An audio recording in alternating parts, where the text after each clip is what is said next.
Oh, wow. Wow, wow, wow, wow, wow. Just freaking wow. Today is not my day. It's not my week. I can tell you what. Yeah, I just got the notification. I am currently live.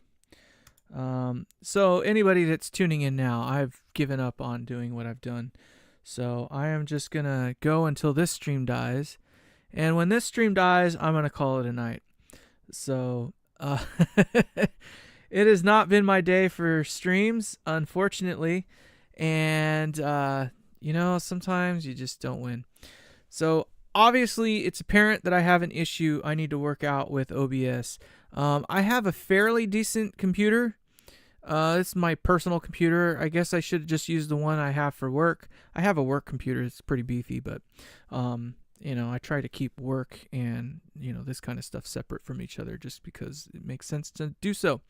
I just wanted to chit chat. We're not gonna carry on with this guy here. I've pretty much given up on it for the night. But you can just see real quick if you missed it. This is where we got to. I've put in most of the major components. Next is just wiring in kind of the pots. I've really literally only got two resistors and a capacitor left. Everything else is just wires. So we've gotten, I don't know, pretty far. Obviously we've got a bunch of little things to put in, but we're gonna put that aside. So I'm actually kind of interested in what you guys have to think of just what you can see. Like, talk to me. I don't really have any viewers right now, but if you do have an opinion, put it in there. I want to know more or less, like, can you even see what it is I'm doing? Does it make sense? I guess. Should I even bother trying to figure out how to make these live streams work or doing these builds? Usually I do like time lapse kind of stuff on this. I don't do real time builds. There's a reason why I don't do real time builds, and you can kind of see why. Especially when prototyping. To clarify, this is a prototype. It has never been built before. So, is it like something that is it just something that you're even interested in? I don't know. I'm trying to figure that out. We're experimenting here, obviously, and I'm putting myself out there, and I don't know how it's gonna land. So if there's at least one of you, two of you, maybe perhaps you can throw me a bone here. Tell me I'm an idiot. Anything, all the above. If you're just tuning in right now, if you didn't already know what I was talking about how my stream has failed twice trying to build this thing in real time. And more or less, I'm just trying to decide if it's even worth trying to do this stuff in real time. It's not easy to do, unless maybe perhaps I do it with a my cell phone or something like that. Maybe that kind of format would work better.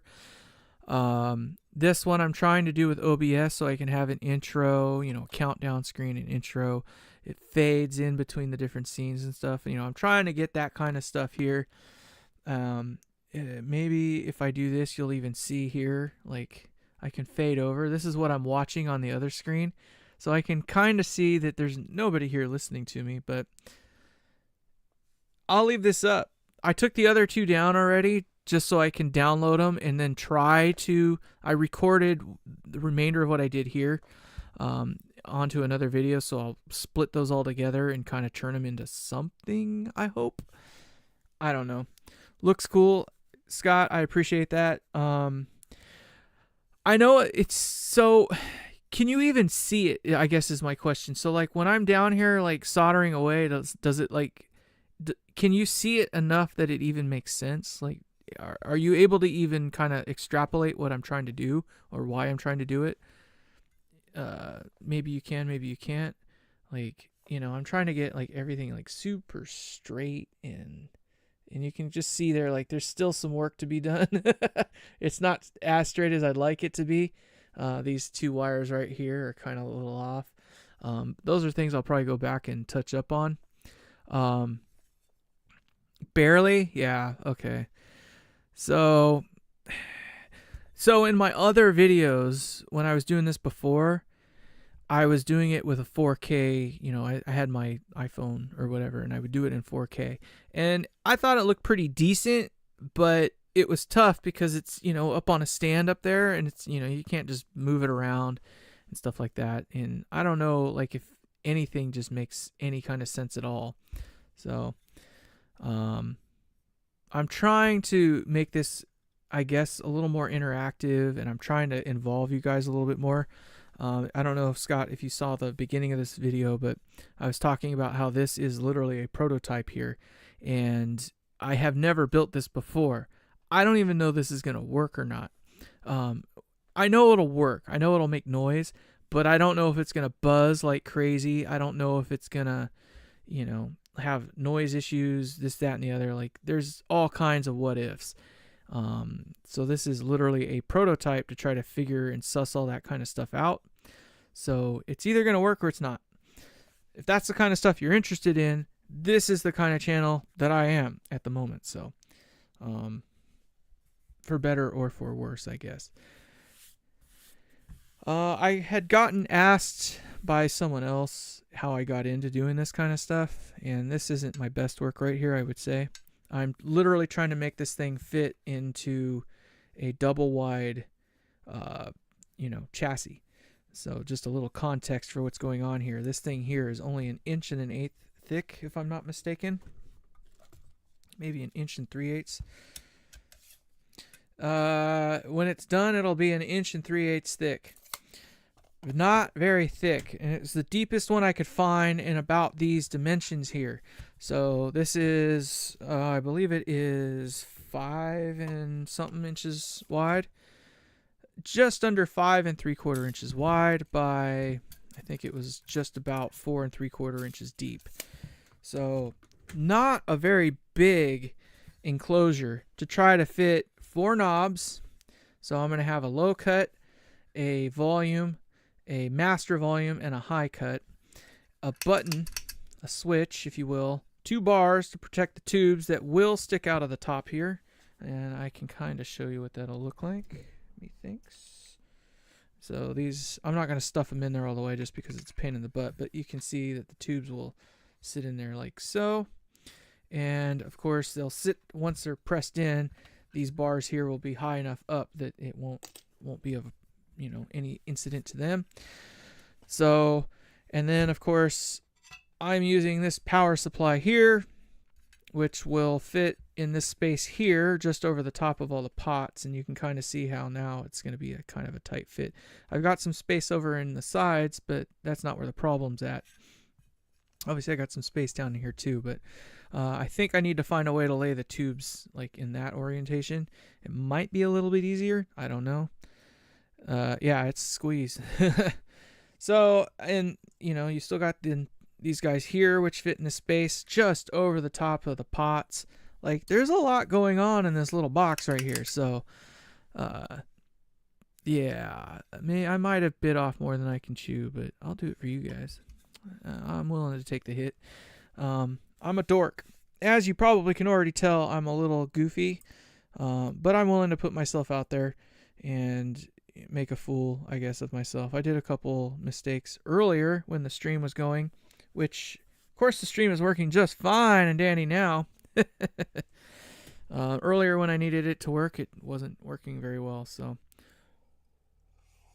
I was hoping not to make this thing like a 6-part video or a 7-part video, mainly because I know people are going to get disinterested in it very quickly if it doesn't start coming to fruition.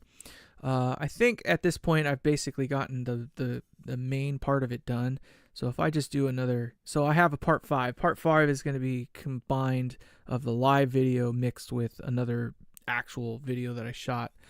And then what I'll do is a part 7 where number 7 will basically be the finishing of this thing, which is still too many. It's just too many. I was hoping to do it in like 4, maybe 5 parts. But being that this is a prototype, it is, I'm kind of making it up as I go along, almost quite literally. So this is tube stomp boxes. Yeah. Showing how it turned out. Then go back and make it. That might be a dead Dead Kobe. Did I say that right? I hope so. I apologize if I murdered it, but punishing you for trash talking gear commercials. No, not really. YouTube, yeah, right. Well, yeah, that's why my stream crashed, right? I kind of feel so.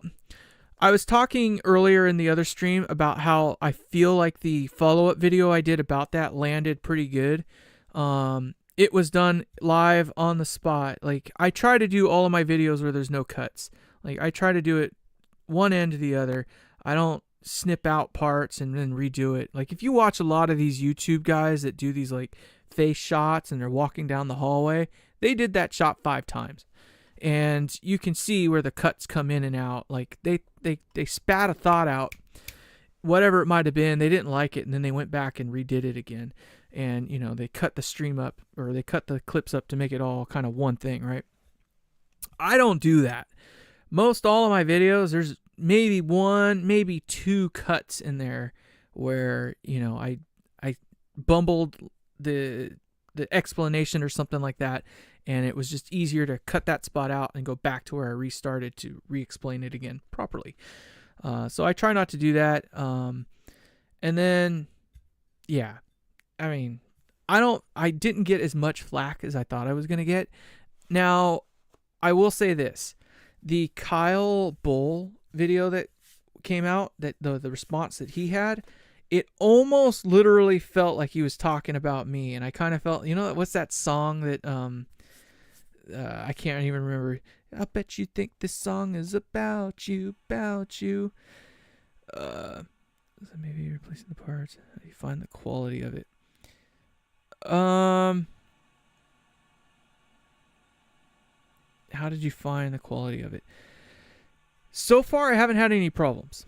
I know that I did an original. There's no logic to how view turns up. And okay views, I fix the gorilla, and I get 3 times the track. You know, it's I can't make rhyme or reason. Yeah, Carly Simon, that's the one. I kind of felt like he was talking about me. Sorry, I'm bouncing around. I'm trying to keep up with everybody's comments and string them all together and not forget anything. Where was it at? But, so the power supply. Answering that one, no, I haven't had a problem. I did a series a while back. I think it was part 4 or episode 4 of basic, guitar amp building basics, and I talked about it. And then I redid this new part 7 series, which turned into a 2-parter, where I wanted to explain how to actually calculate the values of the resistor and the capacitor. I didn't do that in the first part, and it's not something that you just do the first time. The power supply for this one, though, I think this stream is about me. The power supply for this one, I don't know how this is going to work out yet. I still have yet to turn it on, so no. If you're talking about this, no, I need to test it still. So I don't even know if it's going to work. Now, I have a plan B, or plan 2. If this does not work, what I'll do is I'll create an umbilical that goes to another proper power supply that I know will work. And with the umbilical, I'll start working my back, way back into the box, I guess, if you will. Going to the logic on the algorithm and stuff like that with YouTube, I don't know whatsoever, like, the algorithm. I haven't even bothered. I haven't even bothered with it. Like, I don't even try to second guess it. I create a video, sometimes it works. I create another video and sometimes it doesn't. This is the format that you pretty much see. Everything's pretty much in real time, and I either talk about a subject people want to listen to or they don't. Going back to YouTube punish me for trash talking gear commercials. I don't have any hate for them. Like, I was literally speaking from the heart. In the first one, I said specifically that I love them, that the content is great, and they need to have that kind of content. Where I kind of actually have feelings about it is literally the fact that I go and I watch like 10 videos from one guy, and it's just everything is like, you got to have this, you got to have this, you got to have this. Is this the next best thing since sliced bread? And then it's just, some pedal that we've all seen before, but it's new enough that they're probably still getting some sort of whatever for it. And it irks me a little bit because, come on. The reality of everything that you pick up being gold and how many videos that some people can put out in a week. There's just no way in hell that you're going through every freaking pedal possible.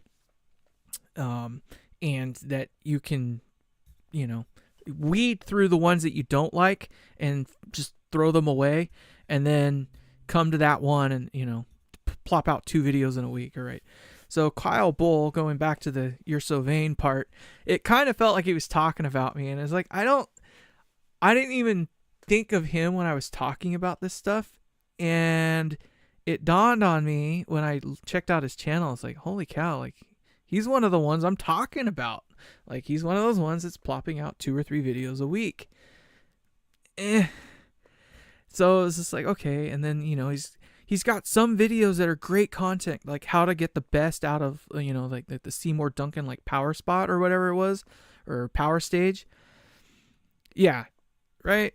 Yeah. And a Tube Screamer clone, that's the best thing since sliced bread. Yeah. All that crap. It's just, come on. Like, we don't need a redo. Like the Royal Flush video that just came out. Sean Tubbs just did a redo on the not a redo, but the Royal Flush is a redo. It's a V2, if you will, of a pedal that's already been out. Sean Tubbs just did a video of it. It's like, okay, it's cool. It was a cool pedal before, though. Like, do we really need to spend our energy listening to that kind of crap? I don't know. But that's what they get paid to do. So it's things like that where we just get option overload, and just too much of a good thing is still too much, I feel. So I don't know. But yeah, so Kyle Bull, after going back and checking out his stuff, I was like, oh, he's kind of the guy I was talking about. That might have been why he was a little more offended by it. And then, he was talking about the money aspect of it, and I was just like, bro, I wasn't really digging on the money part. Like, we know you make the money. We know everybody's doing this thing for the money. And the fact that you alluded to it like 2 or 3 times is like, come on, bro. Like, I'm gritting my teeth because I don't make a dime. I'm doing this stuff for free. In fact, it'll probably take me 10 years to actually make a dime off of this. So I figured I'd send my pedals to a reviewer. They told me the price, and I said no. That was another thing I thought about too, was like, because, I build these things, right? And it would be cool to send something to like Rhett Scholl or to Sean Tubbs or to Pete Thorne. Like, there's a few of them that I really respect because I feel like they have a little bit more discretion. Like, they're going to spend the time to give you a good production. They're not going to show you everything that's on the market, although they kind of do show you the hottest, newest thing. What was that one? The Crazy Tube Circuits Heat Seeker. I think that's a really cool pedal. It's a new pedal. That's the thing. It's a new pedal. It's not like a remake of something else, right? It's original, it's new, yada, yada, yada. Like, stuff like that, I want to hear about. I'm interested in that kind of thing. Yeah, that pedal show, I think they are. But, I mean, they do a lot of comparison stuff. So, they have the stuff that they like, and then they have the stuff that they can kind of, compare it against. But when was the last time you actually saw a video from one of those, the upper echelon, the top of the heap, where they actually bash on a thing? Never wanted to make it, so I never tried to learn how to fix my washing machine from the other dude. Yeah, no, I'm not interested in making money on YouTube, to be honest, either. Like, I mean, my wife kind of teases me. I mean, I think a lot of people will probably tease you at first when you start doing these things. I never thought in a million years I'd be yapping freely to, maybe 7 of you, maybe, about stupid crap that I'm interested in. I don't know. The money aspect, like, I find when I got to 1,000 subscribers and they're like, you're monetizable, I was just like, well, that's cool. Like, maybe I'll make $1, maybe I won't. And then you start realizing, like, the number of views that you got to go through, the number of watch hours, all that crazy stuff. And I'm like, man, you pretty much got to have like 10,000 subscribers before you can even start thinking about making a buck or two. I imagine you probably got to have somewhere around 20 or 30,000 subscribers where you can actually quit your day job. It used to show some of my creations and people went and bought them. There, yeah. And it was more or less his take. So here's the funny thing about that Wretch Soul video. That guy, he's a cool cat, and I like what he's doing. It's a little messy inside, but he's doing point to point. He actually shows a video on how that amp was made. Here's where I think he's going to lose out. Somebody was asking him specifically on his video, hey, where can I get one of those? And he straight up pulled, yeah, right? I am a fucking rookie, no doubt about it. I'm a pawn, man. I'm nobody, and I don't pretend to be like I am somebody, so... but yeah, so the guy was like, no, I only build amps bespoke for each, to the client. And I was just like, no, bro, come on. Like, you have a killer product. Here's the funny thing, though. So what he built was more or less my 30 watt. It's kind of in the same vein. He's using a 6SL7 or 6S7L or whatever the heck it is for the phase inverter, which is a phase inverter tube. It's an older style. And then he's using those 6N14s or 6NP14s, the same tubes that Dr. Z is all about. I'm not into that kind of crap. Here's my reasoning for that. They're rare tubes, and that means they're harder to get a hold of. So, yeah, it's cool until you have to find parts for it, right? But his input thing where he did more or less like a parallel triode, that is kind of what I have for my 18 watt. And then my 30 watter is an EF86 going into a phase inverter. I mean, literally EF86 going straight into octal version of a 12, something like that, yeah. 6SL, yeah. Medium gain, octal version. I thought they used it more or less as a 12 or as a phase inverter. I could be wrong.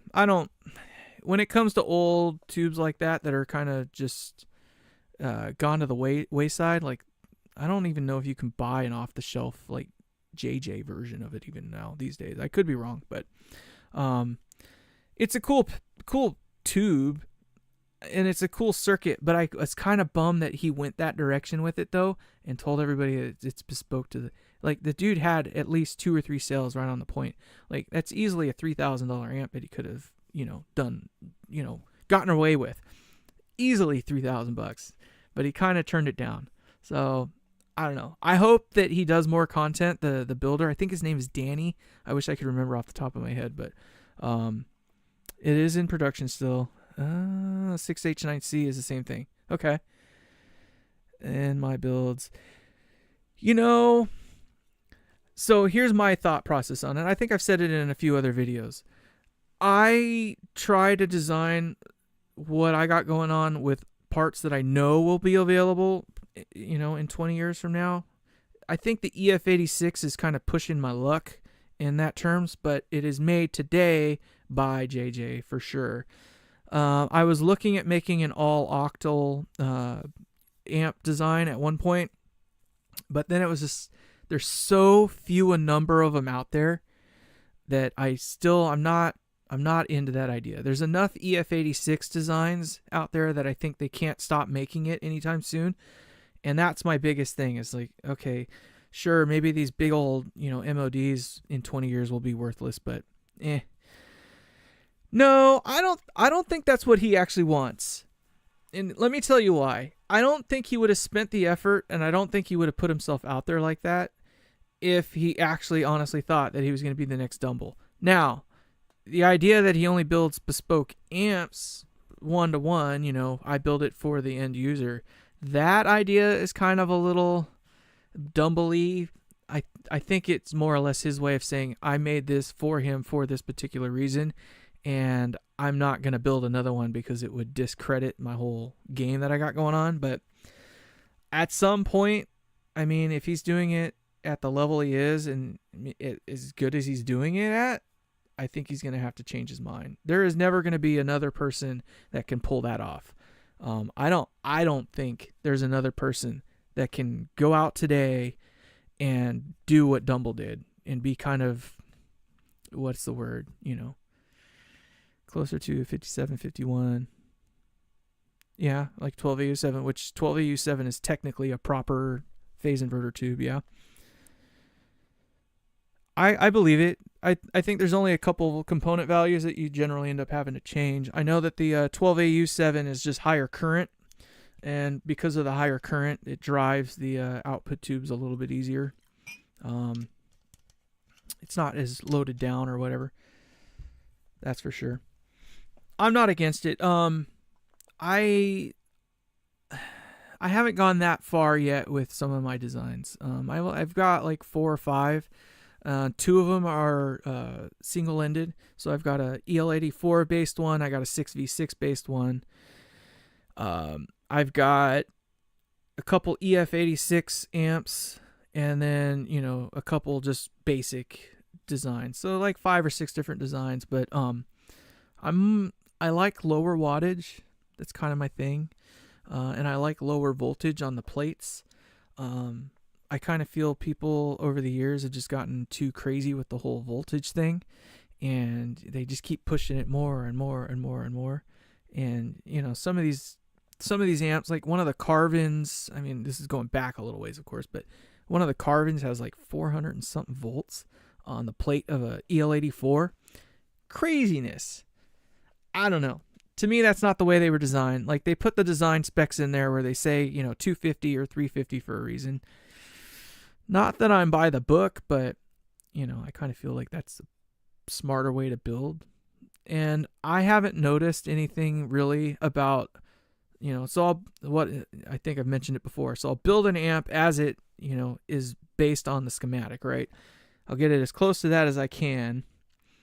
And then I'll go back and build it the way that I want to from there.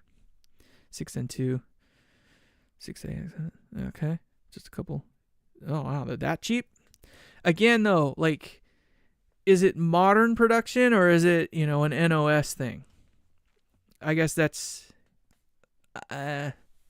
always what scares me. I'm not trying, again, just going back to where I mentioned earlier, I'm not trying to build something that in 20 years you can't find the parts for anymore. So I'm trying to stick it, the 12AX7 is proven. Like, we know that tube's going to be made for forever, for an eternity. 6L6s are going to be made for eternity. EL84s, 6V6, all those major tubes, they're going to be made for an eternity. They're never not going to make them. So I kind of feel like that's the smart bet, because I'm not so special that I think I need to worry about it. But my whole thing is if I'm going to be around in 20 to 40 years from now, which I hope I am, and I'm the only guy who can fix the amp that I built, I kind of want to have the parts available. So that's the idea behind it. Litter right now. But is it surplus though? I don't know. China is running into some problems, I think. I haven't kept up on it recently, but I know that like the Shangguang, or I can't even pronounce it, so don't ask. I know that there used to only be one over there, but didn't they have like a portion of it burned down when they were looking to expand or something like that, and then they went out of production for a little while? And then the PS Vane or Svane or whatever they call it, that's a China-made tube now, right? The one with the little peacock thing on it. That China? 60s, 70s, 80s, 90s. That is bull crap. I don't know. I mean, 60s, 70s, 80s, 90s. I'm teasing, of course, but Shangguang moved. They are open again. Okay. I don't know what they consider to be NOS anymore. Like, I'm not in the NOS game. To me, NOS is stuff from 40s, 50s, and maybe 60s. Basically, about the time is a working China brand. Okay, so now we might have 4 manufacturers now as opposed to 3. That's good to know. I wasn't sure if they were just a rebranding or whatnot. But I kind of feel like the 60s is where the whole NOS era ends for me. I don't know. When the transistors came out, like anything after that, like tubes were on borrowed time. And then I kind of feel like maybe it was the 70s to early 80s where they kind of really started ramping back up again. And then you had, companies like Groove Tubes or whatever kind of picking it up. Yeah, JJ is Slovakian. I know we kind of had a slight embargo on them for a minute or something, didn't we? Everybody wants to tie them into this whole war bullcrap. 5, okay. Linlai, okay. And then I know that was it not Westinghouse, but what's the other electrical company here in America? They were looking at doing a redo of something. Was it Westinghouse or was it White Electric or something like that? I can't remember. But they were talking about making like the 300B and some other like higher end like 12AX7 designs and stuff like that. Owned by EH. Yeah, don't they own like two or three of the names? Like I know Sovtech, Western Electric. There you go. Yeah, you're pretty smart on the tube game. I don't follow it that much. I'm guilty of not being a fanboy of NOS tubes. Any tube maker you want. I'm down. I'll listen. That's for sure. So I have probably 50 RCA, Bugle Boy, Philips, a bunch. I got a bunch of old tubes, and they're literally not new old stock. Some of them are actually. They still have the price tag on them. My dad bought them. They're still in the original wrappers and stuff like that. He bought them back in that area because he was big into stereos, and I'm gonna end up getting a hold of them. I've stolen a few over the years, but I've it's been hit or miss. I have a 12BH7. Did not stand the test of time. I've got another RCA somewhere in my stash that just did not stand the test of time. I don't know if I have them in this drawer with me right now or not, but they're not in the drawer. I got them stashed away somewhere else, but I don't know. Tungsol, Svetlana, Genelex, Goldline, yeah, Sovtech. And those were No, you're right. I'm not a huge EH fan. Electro Harmonics, it's just weird to me how that whole business works. But I don't know. The reissue thing that they got going on, just come on. Just be real. It's just a modern tube. So I don't really buy the EH stuff very much, mainly because it's rebranded in a way. It's coming out of the same factory. It just says Tungsol, Svetlana, Genelex. Am I correct in that regard? Is EH coming out of one shop? Is that right or no?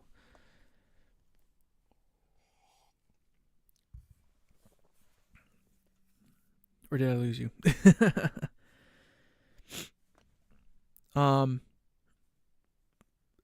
So tell me a little bit more about yourself. JJ was, president. Yeah, no, I think JJ, I don't know. I like JJ, honestly. Like, I think they're hard to beat. It's not like they don't produce crap. Obviously, there's always going to be a dud, but I like JJ because I know exactly where it came from. It came from a JJ factory. If I buy a Ruby tube, I mean, maybe there's a 33. Well, in this case now, it's 20, almost a 25% chance it came from some other factory, but because most of them are rebrands now. Most of the names that we heard of are now rebrands, at least. I know Ruby is one of them. I know Fender, Mesa, Marshall, and all them use rebrands. Groove Tubes was the originator to the rebrands. Okay. Yeah. That makes sense. That's what I thought, is that EH had one shop or whatever. They are different designs, though. So they're just in a different part of the plant or something, maybe. I'm guessing. Or maybe they grade their tubes and grade them based on, they put the name on it based on the grade. This one's a 4, this one's a 5, this one's a 6, etc., something like that. But what about you? So, I mean, obviously you build amplifiers and pedals and stuff like that. I can see that you got an amp for your thing. Is that more your thing, as doing the amps or the pedals, or which one?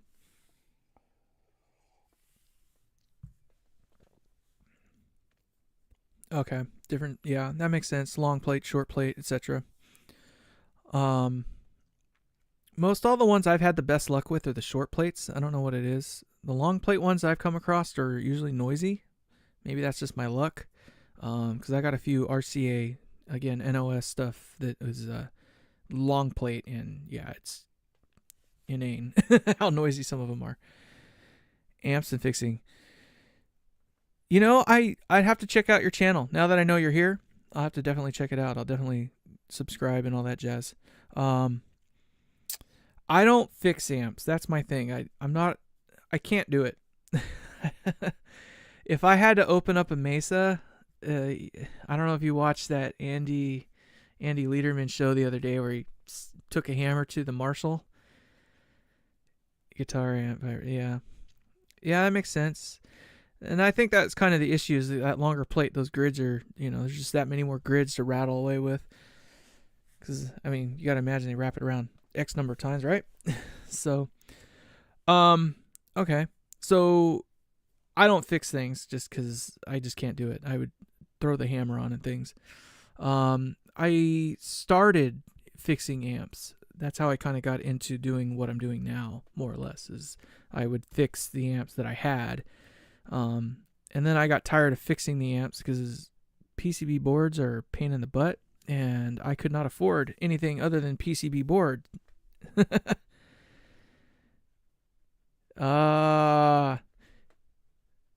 I'm not your neighborhood big.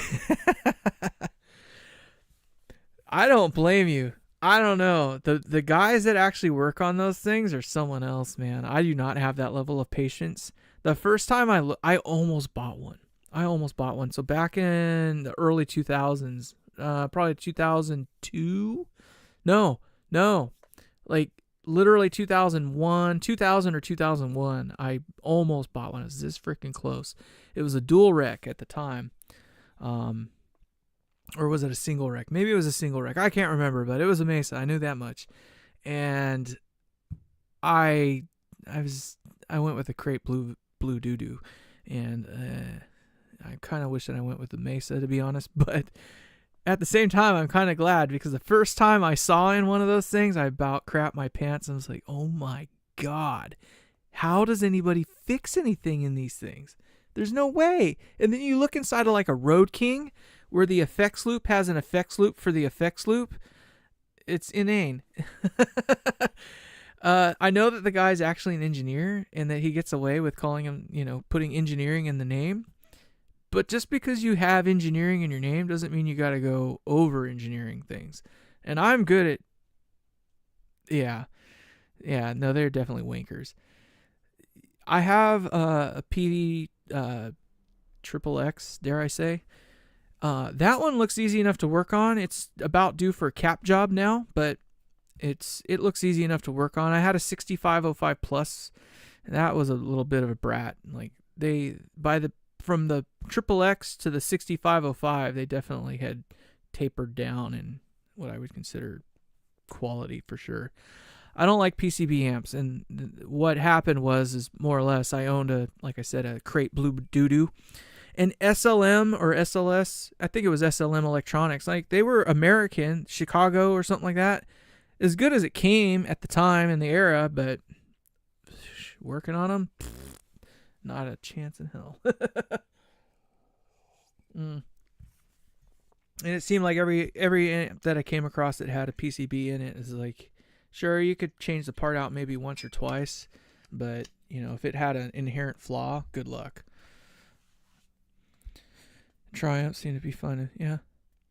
So my father-in-law, he's a hell of a freaking player, and he plays steel string. He's a steel player, and he's obviously PD was the thing back in the day for those types of players. And his stuff, St. Louis, that's right, Missouri. My apologies, I said Chicago. My bad. I didn't mean to drag you down. Makes sense. SLM, duh. But yeah, he has a bunch of PVs. He's got a couple of really rare birds. He's got I think 3 or 4 different show buds, at least.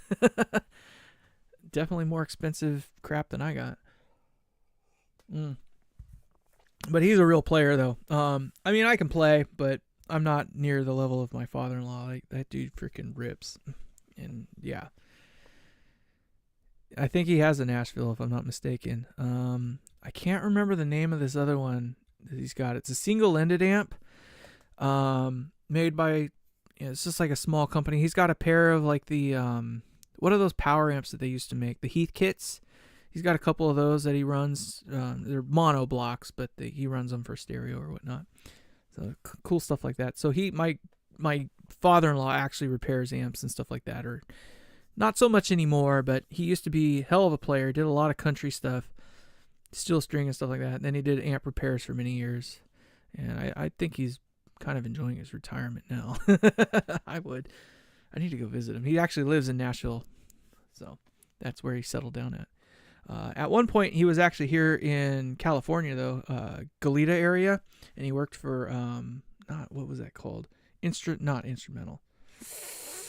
Well, now I'm just putting myself on the spot. I cannot remember the name of it, but yeah, he worked at a company that was famous in the area for a long time, in the Goleta area. Not Goleta. Five Cities area. 1940s. I always wanted to get one of those, like a lap steel. I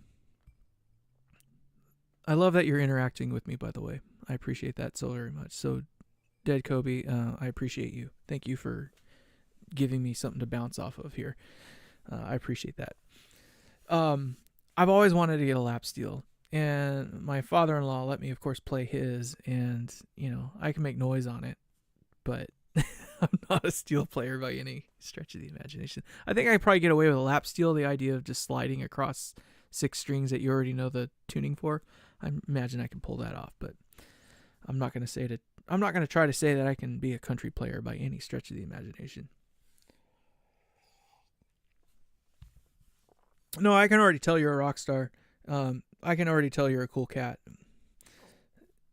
I wish some of my other cool cats were back again. I lost them earlier. My stream did not go well. It goes to show that the best intentions sometimes just get punished, which is a shame, because that's just how it goes sometimes. Fun to learn. OpenC6, yeah. Where did everybody... Scott, where'd you go, man? Are you still here? I know at least one of you is still here. Riley Zero, that pedal show. I'm just kind of going back through, see who was here. I'm trying to make sure I include everybody. I played around at one point in time, in my earlier days. I had 5 different guitars that I would bring to a show. Most of them were backups in case I broke a string, but I had an open F tuning, it was open F, for one particular song, and then I had one that was set up in like the drop D or whatever the heck it was. The other 3 were just backups. That was back in the day, though, when it was kind of cool to bring 5 guitars along with you. I don't think it's cool anymore. Here we go. Okay. I'm kind of not loving the live stream thing. I don't know why this particular one seems to be doing so well. I don't know how long we've been live for now. What does it say? 40 some odd minutes. The other one, like right about this time, it just tanked and died. All of a sudden, we just get the white stream, or the white circle of death, but is your Hank Williams lap steel tuning. Okay. That makes sense. I can imagine that. I can see that in my head. I don't know what it is. It can't entirely be OBS's fault for my streams, but I just know that my computer's not a pile of crap. It's not like the lowest of the low. It's a business grade computer. But it does not, I don't know, like it's strong. Like right now I'm plopping out 48,000, kilobytes per second. Like there's no reason for it to be goofed up like it was. So I don't know what it is. It is a laptop, so there is that. But I almost dropped the $1 today on a I'm going to call it a supercomputer, but it wasn't a supercomputer. It's a computer about the size of this thing here. And it was like $1,200, I think. But it was a screamer. It has a AMD processor in it, so it's not the Intel stuff, but AMD's been kicking ass lately. It has a port in it, so you can run an external GPU like directly in it. I appreciate that. Cool. Yeah, thanks for coming back in. That guitar guy. Real men built their own computers. So that's what I have in my living room.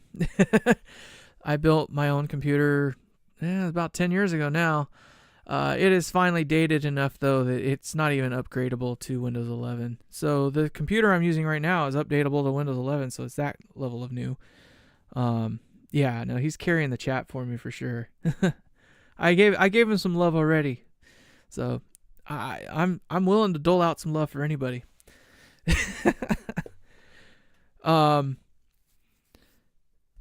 You know, I'm pretty well versed in what's going on in the guitar world. I'm not going to say that I'm the most well versed at it. I have a pretty good idea of what's going on. I've been doing this stuff for 30 some odd years now. So I have a pretty good idea. But my feelings are my feelings. I don't expect anybody else to jump in line with them. So I'm I'm an IT technician during the day, and then, I do this stuff for fun. But I keep it loose. My original career was as a sound engineer. So I did sound for bands, corporate events, and stuff like that. So a lot of the AV type stuff, audio-visual stuff, I'm pretty at home with. That's the only reason I know of, OBS and stuff like that. As I knew OBS when it was literally the thing, the new thing, right? But I've always tried to keep it loose. Like when it comes to myself, I don't know what it is. Like I have this thing. So I own $100,000 worth of PA equipment, but I still have a stock speaker system in my car. My living room, home theater system is still, just like a sound bar that you can buy at, Best Buy or something like that. It's like $100 sound bar. I just don't own cool stuff for myself. When it comes to the actual work side of stuff, I will spend any dollar I can. Nice. Yeah, I got a couple coming up here pretty quick. When it comes to sound, sound's not my problem. I'm not worried about that. I just don't put the effort into it that I probably should for my own stuff. But the video side, I get it. I kind of understand it, but I'm not a video guy, but I know how to set up a projector. I've messed with Resolume and stuff like that before, but 300. Okay. I've been intrigued by those 300Bs, but gosh darn, they're just freaking expensive. I just don't play that kind of. I just don't do that. When it comes to literally myself, it's always cheap. When it goes to the real deal, it's anything else is expensive. I own 8 RCF NX12 SMAs or whatever, NX12 SMAs. They're like $2,000 a piece, those damn speakers. I own 8 of those freaking things. I never use them. I've never played myself through those speakers before.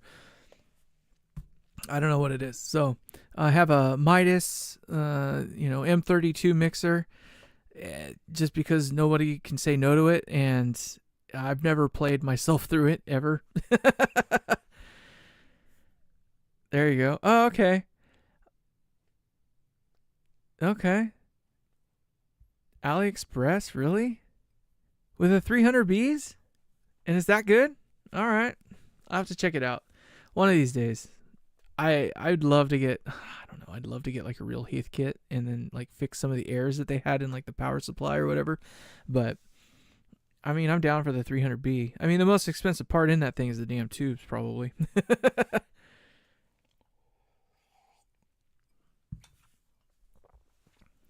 You had records cut.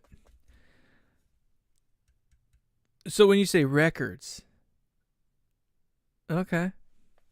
Okay, I'll definitely put that in. It's noted, duly noted at this point that I can find AliExpress 300B kits and that they are good. So, have you ever checked out Mabel Audio? So Mabel Audio makes I don't know if they have a 300B kit, but they have a bunch of different amplifier kits. And I will tell you this. I was actually kind of shocked when I got mine. I ordered mine, it was pre-pandemic. So we're talking 6, 7, maybe 8 years ago. I can't remember exactly. It was more than 5 years ago, though. I know that for a fact. So I went on to Mabel Audio, and that's where I found my 18-watt kit. And that was the one that kind of started it all for me.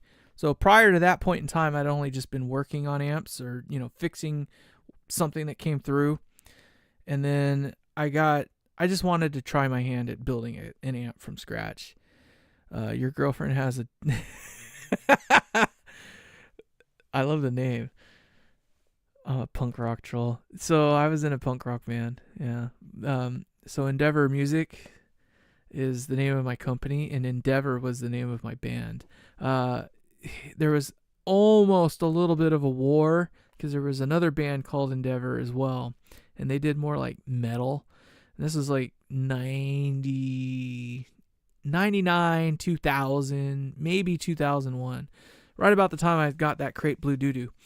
But there was almost a war on who owned the name because we were this close to getting signed at one point in time. This close. Our bassist fucked it up, though. Damn it. It's always the freaking bassist. He had one job, and he did not do it. Project. Okay. Nice. I'm gonna check that out. We were more like a pop punk thing. We were kind of trying to do more like the Blink 182 thing at the time. Like all the small things, that kind of crap. But what's that other one? We actually did a cover of the what's that one where it's like, he got arrested for sodomy or something like that. The state looks down on sodomy. No one likes you when you're 23. Bandcamp. Oh my god. It's some great conversation, by the way. Jump on in. The guitar guy, I'm here for you, man. Come on in. Play with us. I'm all about this. I'm getting well tuned. Cause fuck you, you piece of shit. So, and not you guys. I'm literally talking about this guy here. This guy really pissed me off. It only pissed me off because the stream didn't go well. So, yeah, no, I was in a punk band. We kind of went more towards experimental, not experimental. So talking about the drop F or the F tuning guitar that I had, we had a song called "Evil One-Eyed Butterfly," and it was very eclectic. How would you describe the song? Not anything similar to what was going on at the time. I got bored. You know what? There's a lot of bands that get away with that stuff. Like nowadays, having done sound for as long as I have, thousands and thousands of bands, like it's crazy how many bands kind of do the whole rude and crude thing. There's a band local to my area now called Snarky Puppy, I believe, or Skunk Puppy or something like that. And it's literally about their dog that got, maybe it's not Snarky Puppy. It's definitely not Snarky Puppy. It's Skunk Puppy. But, yeah, it's a band named after their dog who got, sprayed by a skunk. And they write what they write, and it's all kind of child-friendly, but still, clever enough to reach adults' heads. What's that other band? I've worked with them for many, many years. They're here in my area, Santa Barbara area. I'm in California, of course. I'm in California, excuse me. How fancy that will sing my ding-a-ling. Oh, man. You and my freaking other bassist that I had for a bit would freaking get along great. He used to do shit like that. He had a song that was about the ice cream truck. Kind of like, uh, very inappropriate, very inappropriate, but absolute comedy. That kind of crap. Like he would, dick in your hand kind of crap. And it's hard to be around him because he kind of, he looked like a rock star because he had long blonde hair, blue eyes. Like he was a handsome fellow, but he was pretty raunchy, and he wore the torn metal shirts and stuff like that, Metallica that was all shredded and stuff like that, and jeans that looked like they needed to be washed 6 years ago or something like that. But he's a really good singer, a hell of a guitarist, and probably his idol was Jaco Pastorius, and he was at least as good as Jaco Pastorius. Like, this motherfucker was a player, but damn, when he would do his own stuff, it was nasty. A cat. Oh yeah. I've heard that one actually. Because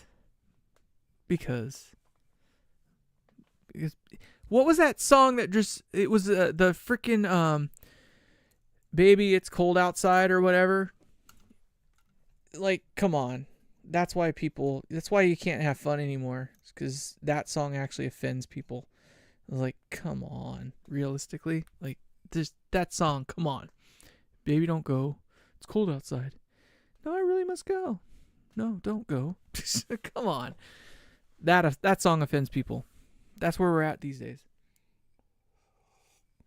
I remember I played a gig at a gay pride festival many years ago, and I had this song called "Stupid Girls."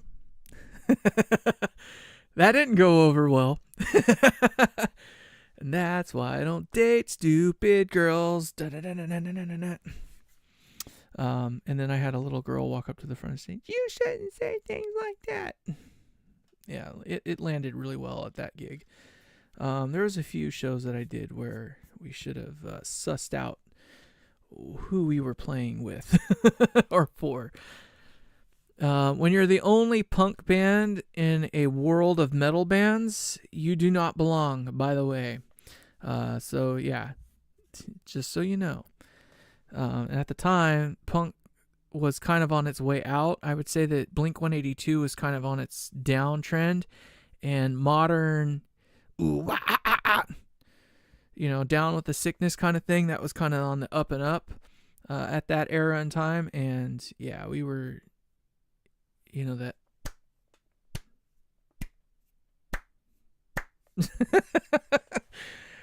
All right, everybody, thank you. We are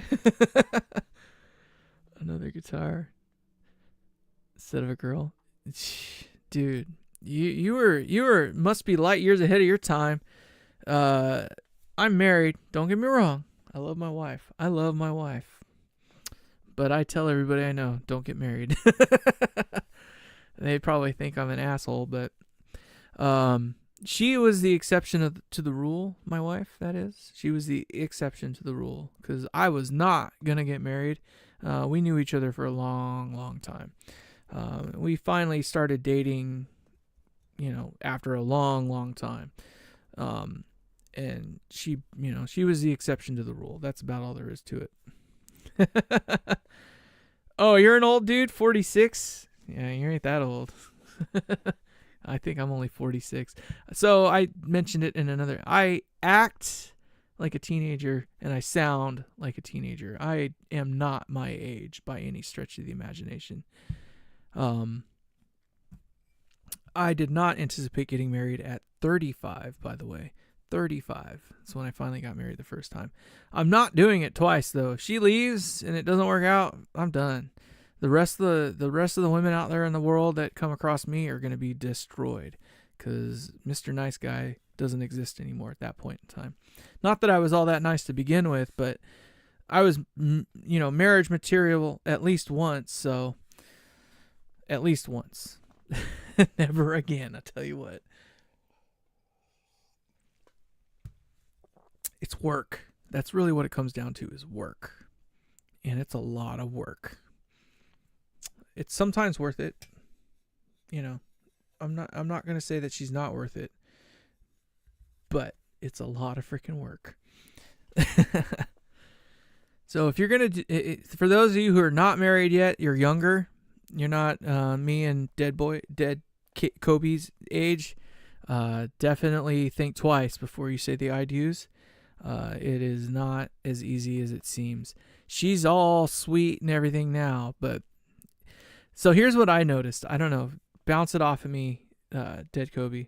I'm just gonna call you Kobe because that's got to be your name, right?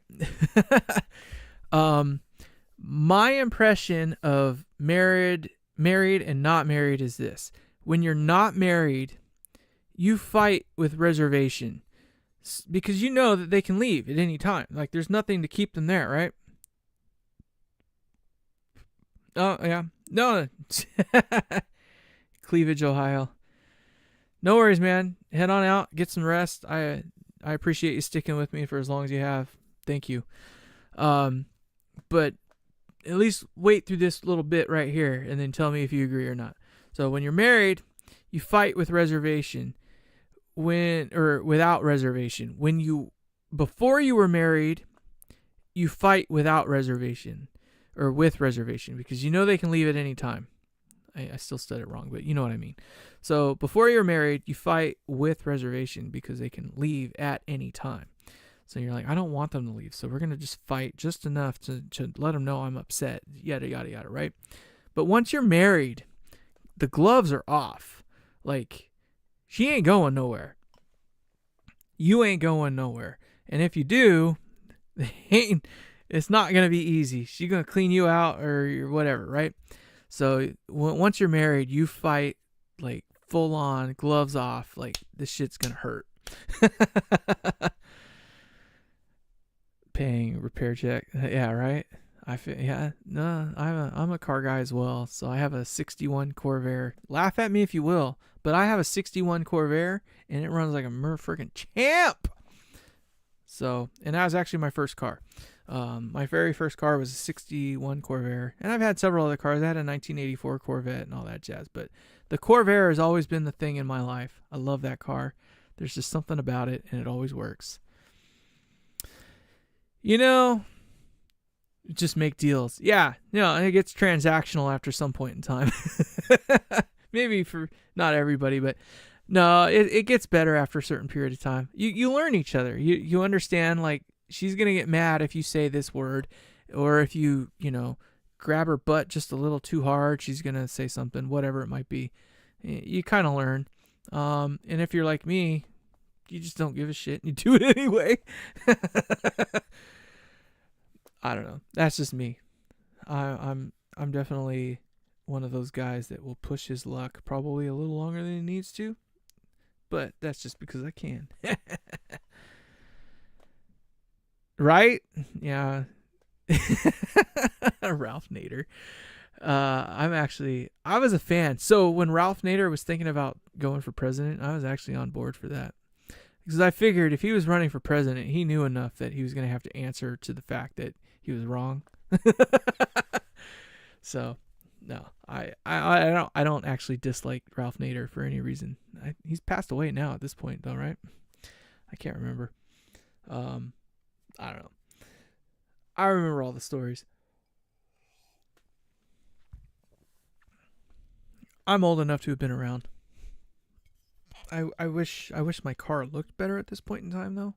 It does run, but it is in need of a lot of love. But oh well. So well, don't sleep too hard. Have fun. And yeah, no, being a repair mechanic, well, it sounds like you're pretty mechanical just in general. Like, I haven't done anything about it, but I know where you're at. I can tell the kind of person you are, I guess, in a sense, because I feel like I'm kind of up the same vein. Like, just tech savvy, I guess is the word for it.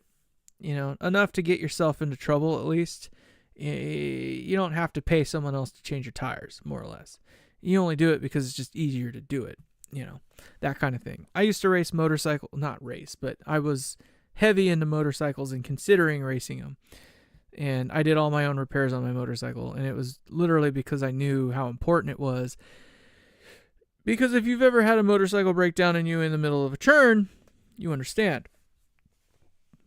So I've had that happen before. Not because of, lack of maintenance, just because if you ride a bike long enough, all those things that they say will happen. I don't know how. I don't know why. It just does. I need to post this video. I have it somewhere. I know it's still on one of my drives. So I was going to try to get into doing video logs on motorcycle riding and stuff years ago, but I decided against it because it was like in the heyday. Like everybody was kind of doing it. What's the R6 Noob or something like that was just kind of coming into fame at that time. And I just decided against it. I went on this ride. I was on my little Ninja 300, which spanks, by the way. Killer freaking bike. If you ever get a Ninja 300, get one. Man, score if I didn't fix it. Take care, man. Good night. Have a good one. I appreciate you. Thank you so much. I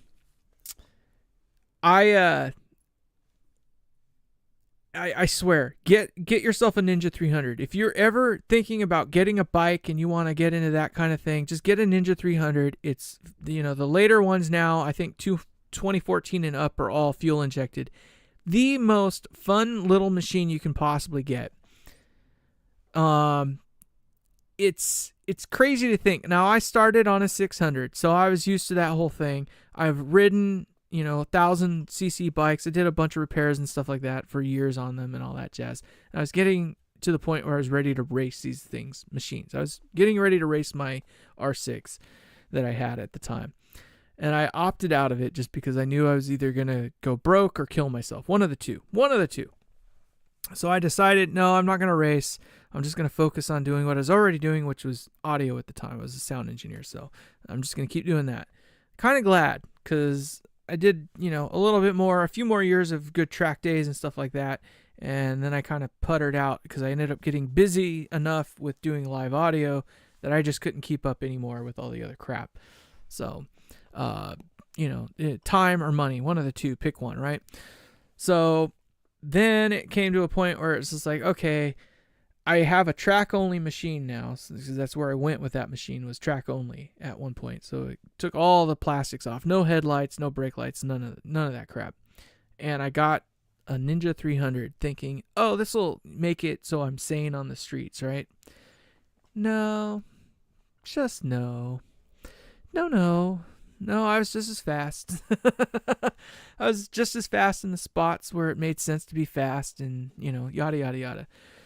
But I have a video of me going around a turn. I'm talking about it, so I'm doing a video log.